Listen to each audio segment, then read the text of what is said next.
guys, welcome to my channel. It's Rachel from Paper Ventures, and today I was inspired by Suse fish. So if you have been following, if you know who Suse fish is, you know that she's very minimalistic and simple and lots of like white open space in her layouts. So that's kind of what I was channeling today. So I just gathered a bunch of papers from Maggie Holmes Gather and Chasing Dreams. Ones that would match. In this picture, there's a lot of blue tones going on. So I thought I'd ride with that and just pick out different shades of blue. And I'm layering the papers and layering the different materials. And what I have realized that's different from before I watched her videos to after is that before I watched her videos, I would layer a bunch of papers, and then after that, I would put the doily and the tags.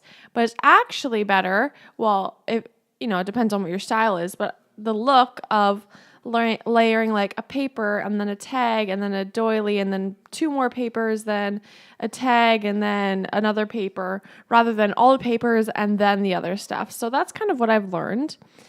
So yeah, as you can see, I'm just layering up the papers here. That one I trimmed in half and put on both sides so it looked like it went all the way, but it didn't reach. So yeah, I just wanted all those colors to kind of come through, but just peek through a little bit. That's why I ripped them. That's a lot of what Suse does too, is she rips her papers.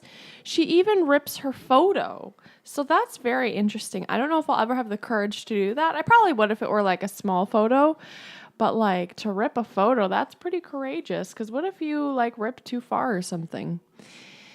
I love this paper from Chasing Dreams. I haven't dug into it yet, as you can see, because I just love it so much and I'm kind of hoarding it. So I thought it's time to bring it out.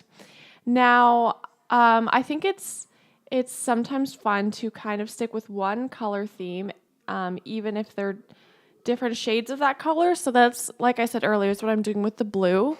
I did bring in a couple other colors very lightly, but it's mostly all blues and just different kinds of blues.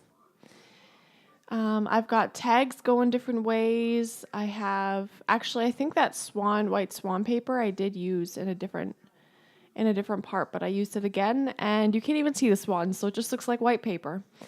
Now I'm taking my tab punch and, I'm making a tab and I'm going to put it somewhere. This cluster, or I don't know, it's not really a cluster, this layering thing, it gets bigger. Like I just keep adding on to it more and more and more and more, and it just gets bigger and bigger and bigger. But I think it still looks good. Like I don't think it's too much, because when I see it now, I'm like, oh yeah, that looks nice the way it is.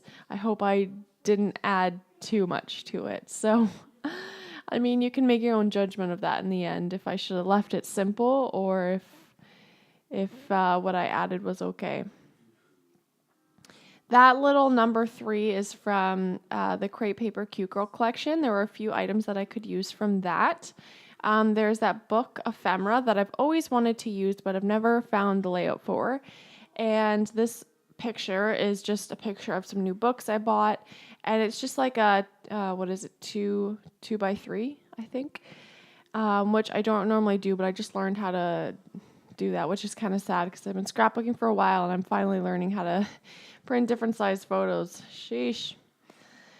So I'm going to add those books, and I try with that little banner that says follow your heart. I try so many times. I cut out so much video of me just fiddling around with it, trying to find the perfect spot for it. So here I do a little bit, but I cut out a lot because I, for some reason, really wanted that in there. I add that really cute acetate flower, which I've been hoarding, and I add some staples to staple it in, and then staples also just add like a nice, I don't know, touch to it. Now, I didn't show it, but I did I started with I used watercolor and put like black stripes in the background. I didn't like the look of that, so I just kind of wanted it really simple, and so I just put a couple black splatters to finish it off, and then I'm also going to put enamel dots. I would have liked to put a few pink enamel dots, but of course I don't have pink right now because I used them all up, so that's okay. Maybe later on when I get some pink ones, I'll add them in or something because then that brings out the pink more. But I mean, it was a blue layout. The point of it was to be very blue and all the different shades of blue, so that's okay too. That enamel dot got stuck underneath, and then I was trying to be careful because I didn't want to get my fingers in the paint because I hadn't let it dry yet. But I was patient this time around and let it dry, and all was good. That pretty much sums it up, I think. Yeah.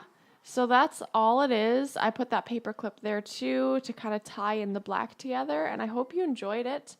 Um, I really liked this style, and I think I'll do it a lot more often, and I like the ripping and the layering and all that fun stuff.